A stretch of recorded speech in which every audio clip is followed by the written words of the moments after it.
Hello, my little goblins. We're back at it again, and this time we are doing Tearlaments. Before you click away, because you're like, ugh, no, I don't want to watch this garbage. I just want to say I haven't done a profile on this deck since the ban list and since the new cards coming out. So the deck supposedly, quote unquote, quotation marks, has gotten weaker, supposedly. We're going to put that to the test. So this is the list that we're going to be using. Pretty standard list in my opinion. I'm using Super Poly because it's probably one of the most powerful board breaks right now. And it works very, very well with this deck. Really good against branded decks because they have fusions which allow us to go into Dragstapelia. It's good to even fuse off our own monsters with one of theirs because... our monsters, they activate their effect when it fuses off. Another thing too is Kit Kalios requires a Tearlaments monster and an Aqua monster. So if you're playing against Swap Frog, like the Sprite, and they play Swap Frog for their opener, you can just decimate them by making a Kit Kalios with their Swap Frog, which is kind of gross. Also, you can also make Kaleidoheart with that, but it's probably just not as good either way, just because if they're summoned for Swap Frog, they probably have nothing else on board at that point. He's just really, really powerful. And lastly, we also are running a very, very tiny Shaddoll package because Shaddoll window wins games. And since you're milling so many cards out of your deck, I mean, there's high chances, I'm telling you, there's very decent chances for you to mill it, and then you just go into a wind and your opponent just loses. So that's what we're going to be doing. I think everything in the list is pretty standard. You pretty much run all the Ishizu cards you possibly can. We play one of each of these Bestial cards. Don't want to play too many Bestials because I tried to list out with too many Bestials and it was just so bricky. You just keep opening the Bestials and nothing else. So, and then there's lists that do not play Ash Blossom or Maxi, and I think that's just wrong as well because those hand traps are so insanely powerful. You're just missing out immensely if you're not running them. So we are gonna get into some games. Not too many games though, because you kind of know how the deck plays. But we're gonna get into some interesting games, and we'll see how the deck is post ban list, post Bestials, and see if it's even good anymore. Maybe it sucks. Maybe this deck's horrible. High possibility, I think. Let's go into it. Hello, my little goblins. We're here for game number 1, and our hand is I would say our hand's pretty good, but our hand's actually pretty bad if we just get stopped. But I am going to say this. What do you guys see? We have a Shaddoll Beast and we have Super Poly, meaning we can discard some Shaddoll Beast, right? Super Poly using the Meryl in one of our opponent's cards, and then possibly do some disgusting things there. Our opponent plays Swap Frog, boom. They're playing this. They're screwed. They just automatically lose the game now. Tell me how Sprite is gonna play against this. Our opening was absolutely horrific, and tell me how they're gonna play through this. I want you guys to explain this. And now, boom! Wow, we're so good at the game, guys. We're so good. There's a Winda. There's a Rukelios. I didn't even bother negating it because it just locks him out of doing anything else because of Winda. So unless he had Imperm for Winda, he just does nothing. The whole turn's over. Tearlaments pretty good. Might be pretty good. Maybe it's pretty good still. I'm not sure. Hello, here we are for game number 2 against Myth, and yeah. We get ashed on this, which is kind of a stinky poo-poo, right? Can't imagine that being pretty good for us. We normal summon Rhinoheart. We send Merly. Merly activates. We fuse off, and we go into Kit Kalios. Kit Kalios is going to grab ourselves a Merly, and then we're going to mill for 8. You know, it's doing some cool stuff. See if we hit. See if we get lucky. Well, I don't even think it's that lucky at this point, but we hit Havness, we hit a yugioh, and we hit a Shuffler. We're going to activate a yugioh, which is kind of suicidal sometimes, because if your opponent's playing Tearlaments, it's kind of annoying. So here, Our opponent does hit some shit, which is like I said, kind of annoying. The good thing is we did hit one of our shufflers. But the thing is with the shufflers, you kind of have to be a little more... Since the shuffler's at 1, you have to be a little smarter with when you're using your shufflers. I think this is appropriate usage, but it is still a little concerning, in my opinion. So we shuffle his shit away. We put Crime back in our deck, too, so we can search it off of Celiac. So there's our Crime. Because Crime, discarding Calback, it should be a crime. I should be going to prison for this. We don't actually negate Scream. The reason why is because I have a Rhinoheart in the graveyard. So, and I have a Merle. So if I hit any Aqua, or if I just send Merle to the graveyard with Celiac, I can go into Kaleidoheart, and I could deal with whatever's on the board plus this. I'm going to actually crime this, though. Reasoning I crime this is because it is a Sharon. So, he gets a discard, and it would activate the Scream, which I don't want. Even though I help him out anyways by milling 5 cards, he whiffed because he's playing Sprite. So he's playing Sprite Tearlament, and we're just playing pure Tearlament. So our shit's going to be a little more consistent with what we hit. He activates Fairy Tale. I let it happen. Because like I said, I'm going to activate Celiac at this point. So this is like a very awkward situation because neither of these cards I want to hit the graveyard. The Maxi is also annoying. He must have just top deck Maxi. But here we're going to go with the Kaleidoheart. So right here, I get a pop with my field spell. But do I want to give them a free card, which is probably just going to be a Rhinoheart? I end up just shuffling back Scream because I think Scream is really annoying. So I'm going to shuffle back Scream and I'm going to just pop the Snow because he doesn't have enough cards in the graveyard for material anyway, for like to spam Snow. But either way, I kind of wish I could just get rid of both of them. Plus, I think I hit a Miller. One of my shufflers. I hit Medora. So and then he plays Merle. I end up imperming this because I don't want to give him more cards in the graveyard. But then he kind of he didn't throw me off, but I didn't think he would have the Sprite Blue because like the way he was playing made it seem like he's like kind of crazy for him to have Sprite Blue and the Merle. You know what I mean? But maybe it wasn't crazy. Sprite Sprint's gonna send Merle, and then he's gonna actually be able to fuse. Nope, no, you actually don't. You don't get to do shit. Welcome to my world. So I'm not 100% sure about this. You guys can tell me in the comments down below. My board's still very strong. Obviously, I haven't used Rakelios' effect. He's going to use Gigantic Sprite's effect, and I am going to get rid of Gigantic Sprite here.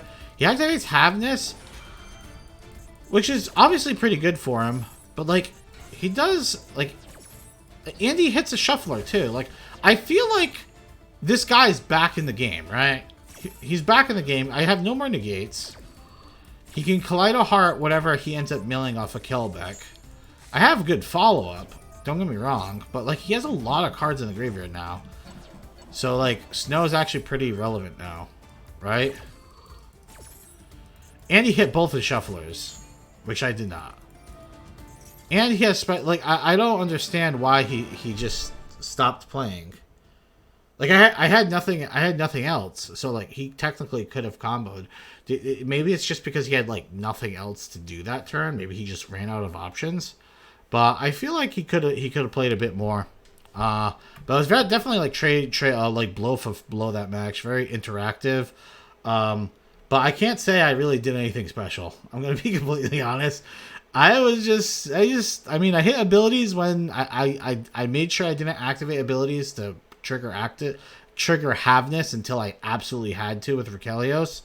But other than that, I feel like I did nothing special, and that's kind of the whole point of this, isn't it? Alrighty, so this is against Peach, and you know me, I love myself some Peaches. Our hand is horrific for going first, so we just send it back over to Peach. Our hand is absolutely filthy going second, though.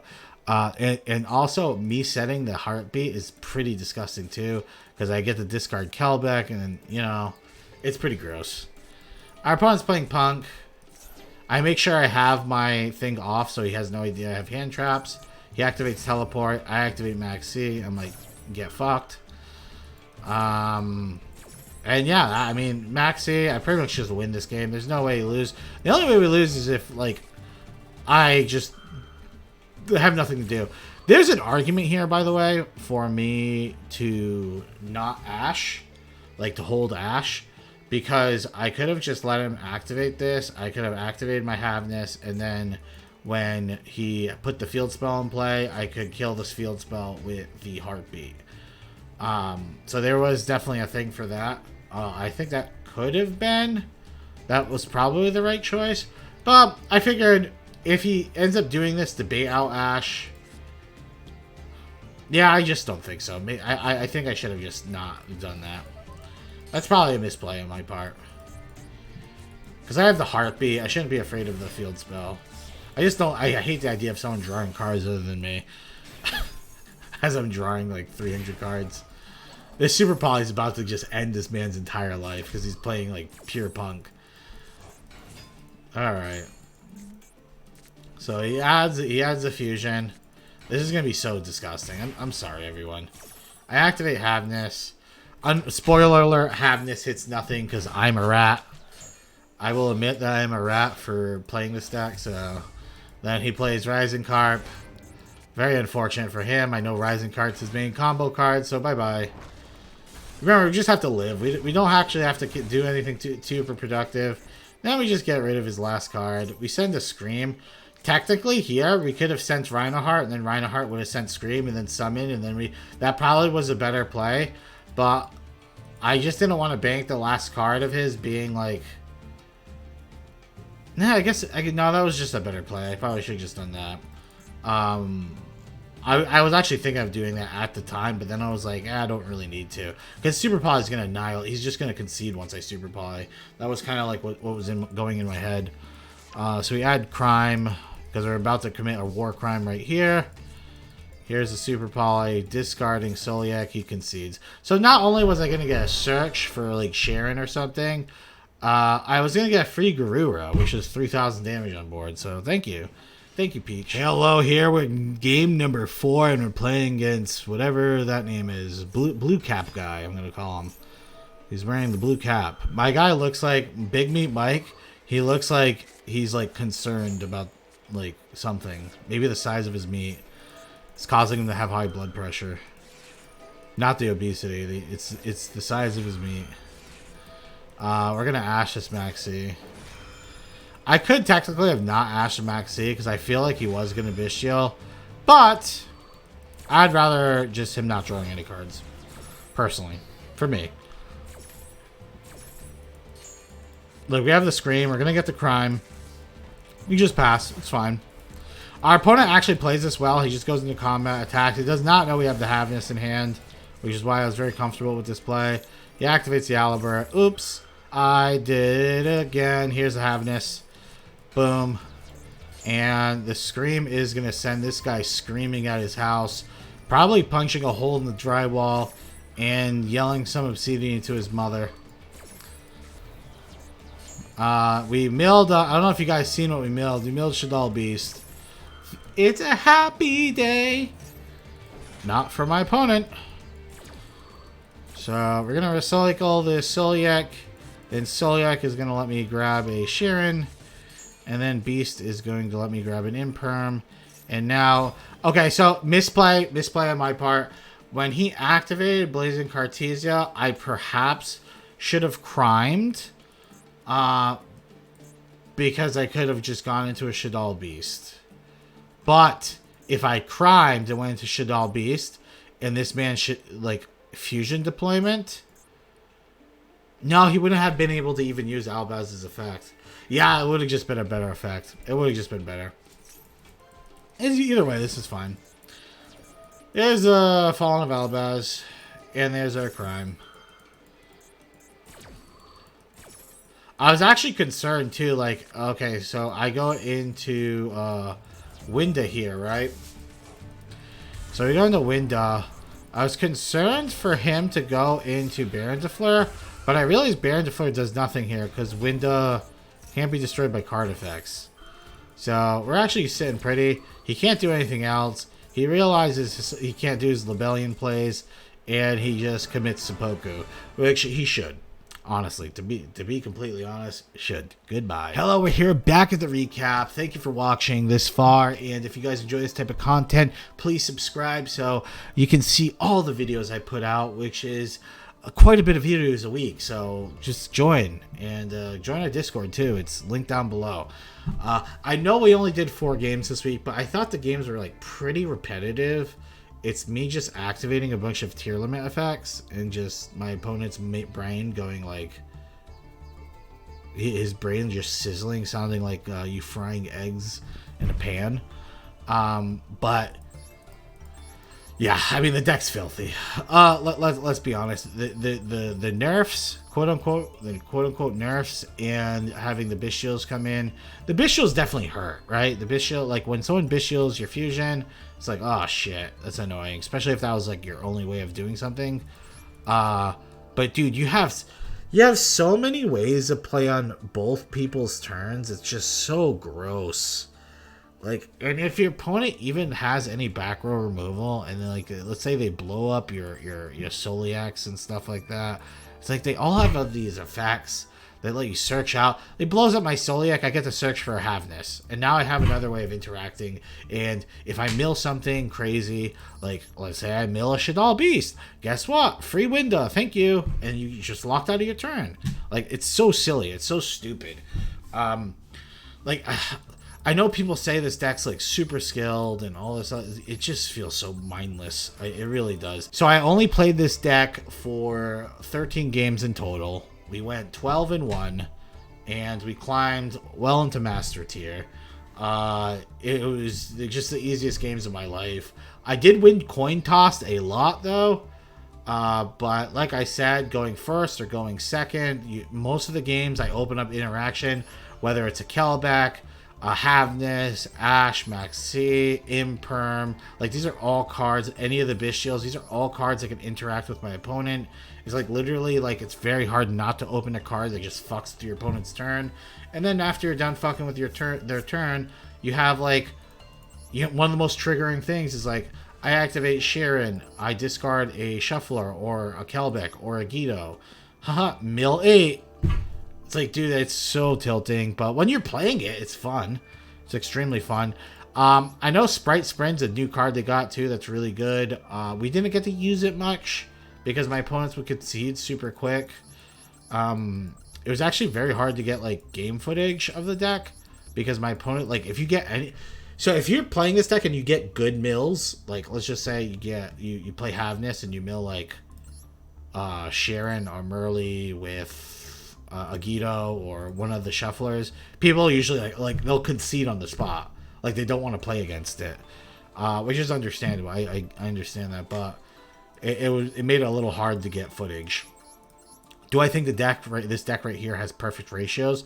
I think they're pretty damn good. Like I said, I was playing a different version that was playing branded high spirits and stuff, and within Cartesia, I was playing that type of version, and that was just bad. I don't know who cooked that up, but get out of the kitchen. But that was just not good whatsoever. It was just so bricky. It was so bricky. It didn't do really anything that you wanted to do. I seen the potential there. I seen like, oh, you could do some crazy shit. But they weren't including, like, I could understand including like maybe fusion deployment, because you can technically fusion deployment Rhino Heart out, because you can use Kaleido Heart. But even then, I don't know if it's worth it.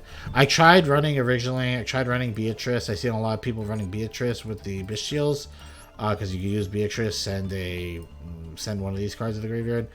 But I personally just didn't like it, so I ended up not going that route either. I think I rather had the Baguska. The one game I lost, if you guys are wondering, it was actually a really stupid loss.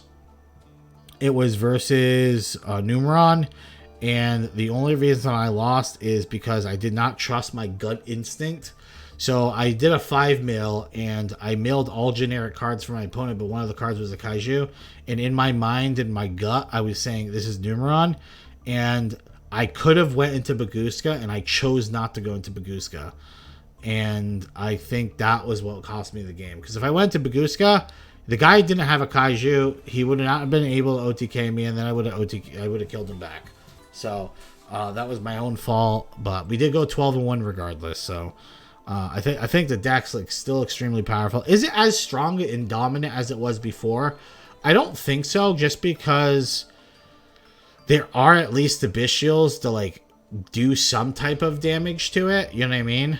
But it's like pretty freaking close. Because like, yes, this was a new edition that kind of hindered it. But guess what? The other edition that helps the deck out. Super Poly. So now this deck can run 3 Super Poly because it has better Super Poly targets now. And the Super Poly is just crazy now with the deck. Like it went from being like, oh, it's pretty good with the deck to like, it's absurd with the deck.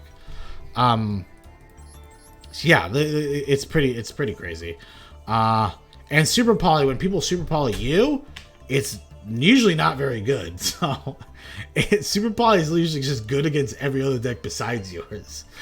Yeah, so on a scale of 1 to 10, I'm going to give this a deck a 10 still. It's definitely probably the best deck in the format.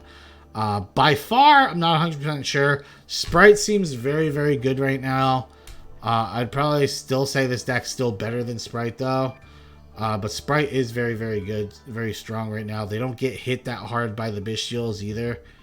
And I've seen the Sprite decks are playing the Bestials, so their matchup against Tier got better, and they don't get really hit that hard by Bestials unless they use Sprite Elf to bring back one of their dark monsters, and they did that without using Gigantic for some reason. It must be like on the opponent's turn, I guess. That's the only way that would happen. Because if you use Gigantic Sprite, you lock your opponent out of being able to use like the Bestial monsters. So that's the only way you'd be screwed by it. So other than that, I think the deck on a tier list, I think it's has it come down from tier 0? I think it has, because like I said, more decks are going to be able to compete against it, especially in a best of 1. But it's very solidly in tier 1, and I don't think there's really many decks that are in the tier 1 spot with it. I think it pretty much shares the spot alone, but there's definitely some conspirators trying to take that tier 1 spot. A very, very solid deck. I will not play this deck again, probably, though.